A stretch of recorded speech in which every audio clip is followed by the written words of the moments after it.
अचार बना रही हूँ सुंदर सा यम्मी अच्छा सा यम्मी यम्मी सूखा वाला बस काका डाले वो बतावा।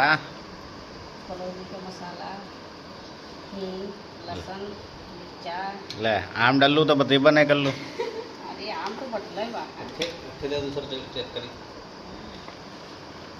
नमक इसको हल्दी पूछिए आपने सूखा करवाया है तो ये इसी में पक का जाएगा। रे का कह रही थी मेरे मोबाइल में अच्छा लग रहा। ले देख ले देख ले। हम्म, बढ़िया एक तो बहुत तरह का ही है। नहीं ठीक।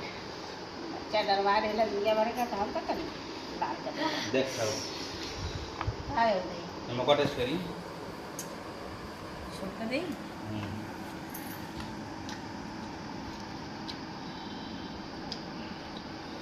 एक महीना तो खाए लगना।